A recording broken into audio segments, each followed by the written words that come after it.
All right. You know what we got, Bubs? What we got today? George. Some old George. You ready? Carlin. Carlin. We got some George, man. And this is I think it's a real powerful, important one, man. This one is George on death. Rest in peace. And we want to send rest in peace and send love to George, man. He was truly an amazing guy, man. He was a hard narc guy, man. Was honest, spoke the truth. And hey, man, there will never be another George, man. So we here to keep the legacy on, make the legacy live on, and we here for it, man. And if any of y'all want to keep sending in more requests, please do down below. I am going to have a George Carlin playlist because we've done so many reactions on the channel so far. We're going to make a playlist for all y'all. I know I've seen some people in the comments saying, can you add a playlist? And we will take care of that. But hey, man, we're wishing blessings, love, and health towards anybody watching today's video. We love y'all. And hey, man, if anybody want to go check out my girl's channel, we got the Ward of ACV here, man. Bubbles, her channel is down below. She's almost at her first 1,000 subscribers. She is literally like 30 subscribers away. She does amazing reactions and stuff on her channel as well. Amazing content, lifestyle content. So go check her out if you want to. And hey, man, let's get right into this bad boy, man. George. And we love reading y'all the comments too, man. Y'all be talking about she be shaking her head a lot. Hey, man, George is something else, boy. And he keep it real. That's what I love about him. You ready? All right.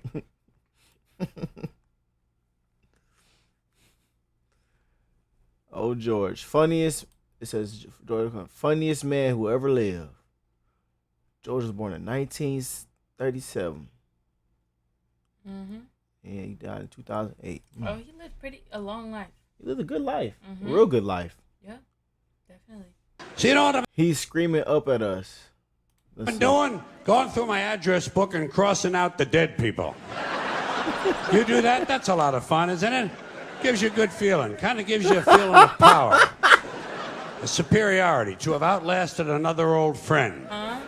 But you can't do it too soon, you know? You can't do it too soon. Here we go. You can't come running home from the funeral and get the book out, you know, and be looking through the You can't do that. A little time has to pass. You have to let a little time go by. I have a rule of thumb, 6 weeks. If you're a friend of mine and you're in my book and you die, I leave you alone for an extra 6 weeks. So a month 6 extra weeks in the book on the house, it's on me.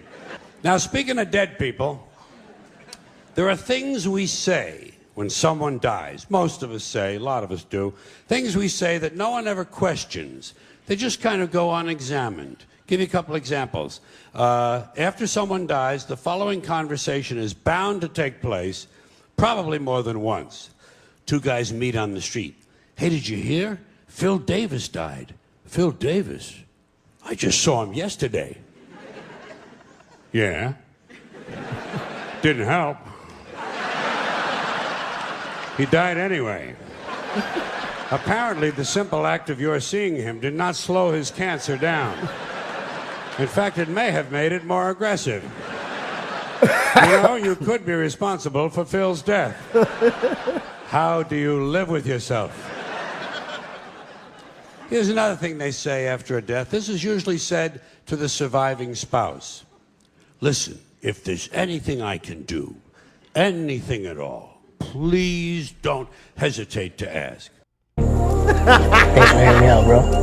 They would throw an ad right there. Come on now. Y'all, we're going to get the ad blocks pretty soon, man. I'm going to get that YouTube Premium pretty. Me and Bubbles like watching the ads, though. We like watching the ads, y'all. Let me go back. Anything at all, please don't hesitate to ask. What are you going to do, a resurrection? This ain't the fucking New Testament, you know. You know what you tell a guy like that who wants to help? Oh, fine, why don't you come over this weekend? You can paint the garage. Bring your plunger. The upstairs toilet overflowed and there's shit all over the floor up there. You drive a tractor? Good, that'll come in handy. The North 40 needs a lot of attention. Yeah. Bring your chainsaw and your pickaxe. We're going to put your ass to work. We're going to put your ass to work. Who wants to help? Fuck him. Call us bluff.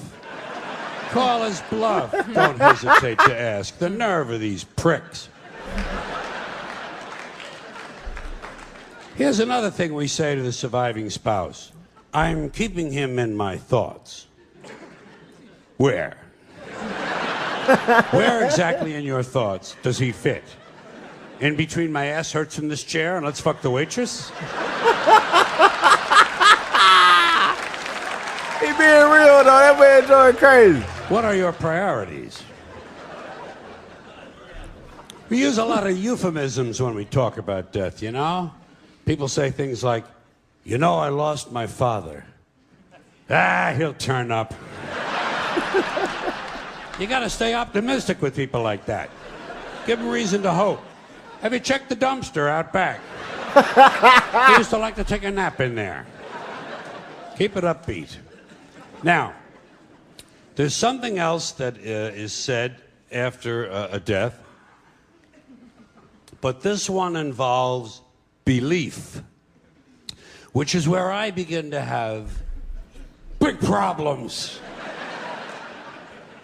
This one happens after the funeral, after the burial, back at the house. Back at the house where the family and friends and the loved ones of the deceased are having some food and drink and they're enjoying some warm reminiscences of the person who passed away. Sooner or later, someone is bound to say the following, especially after a few drinks.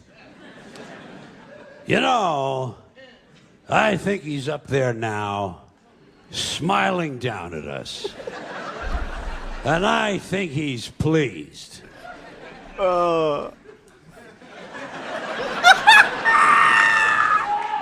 Now, first of all, there is no up there.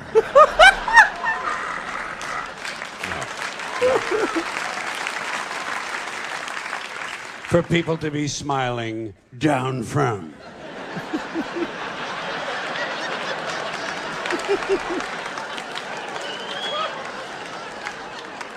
It's poetic, it's quaint, and I guess for superstitious people it provides a little comfort, but it doesn't exist. But if it did, and if someone did somehow survive death in a non-physical form, I personally think he'd be far too busy with other celestial activities than to be standing around paradise, smiling down.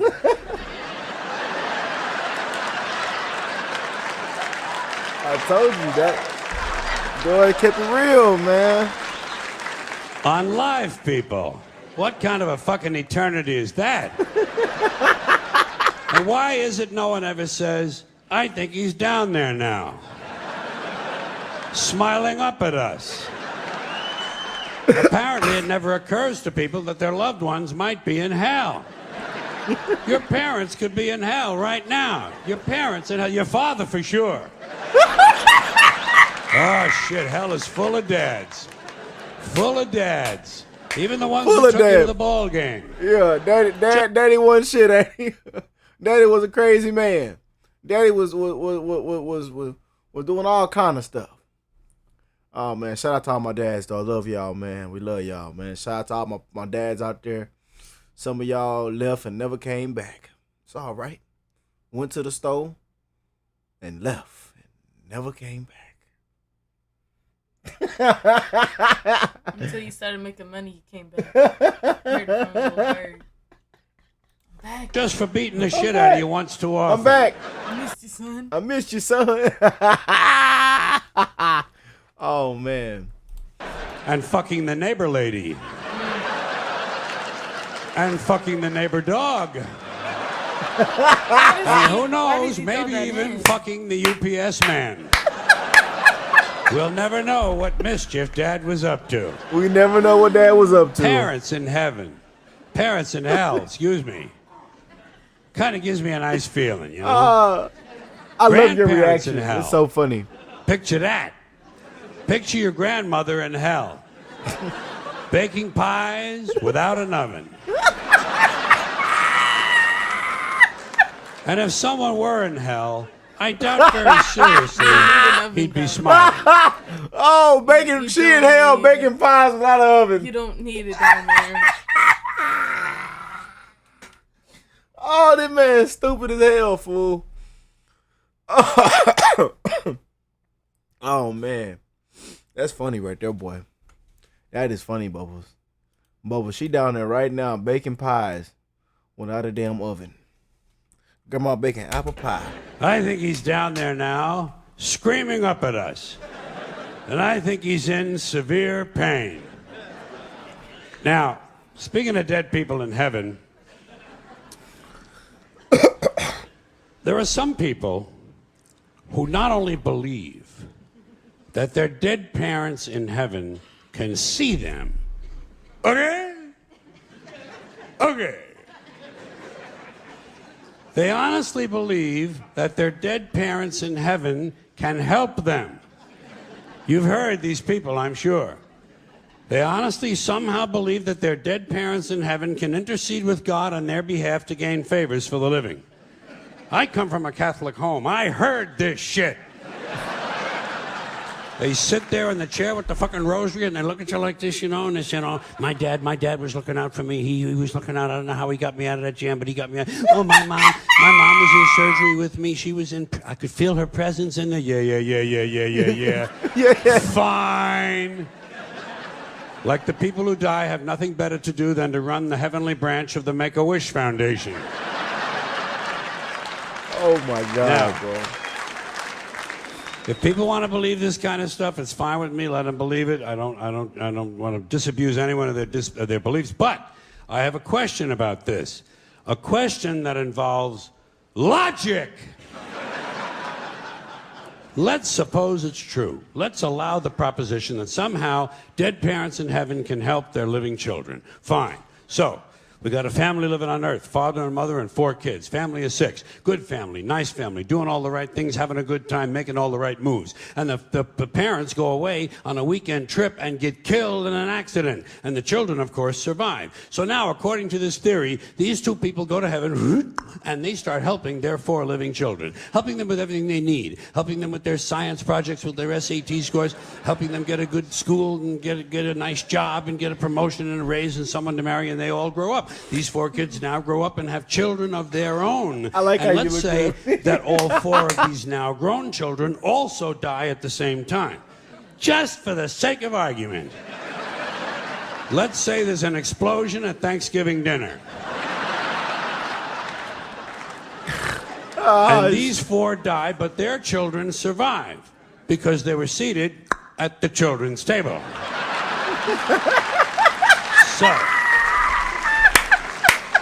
So now, according to the theory, these 4 go to heaven and they start helping their living children. But what happens to the original 2? What happens to the grandparents? Do they just go off duty now? What do they do? Is there a retirement program up there? Are there some activities for these people? Shuffleboard, pinball, online poker? There must be something they can do. Poker? Or do they have to remain on duty indefinitely? Do they have to keep on helping their living descendants forever and ever and ever? Is that what heaven's all about, helping the living? When do you get to just lie back on a cloud and take a fucking harp lesson? You know what I mean? Oh, smoke, man. That man, George, boy. He be saying so much. He was something else, He boy. was saying that he's probably fucking the neighbor and the neighbor's dog. The He's UPS always, man. He's always mentioning some type of cat, fucking a dog. Oh, man. It says rest in peace, George. I think he's down there now screaming up at us. Oh, man. Probably is. He probably is. Hey, man. We love George, man. Rest easy, man. George was a bad man, man. A bad cat right there, man. But thank y'all for tuning in today's video. I enjoyed that with Bubbles, man. And we hope y'all are well, blessed, and healthy. We sending y'all love right now. And amen. Y'all have an amazing rest of y'all day. And we'll catch y'all on the next one, man. Peace and love, y'all.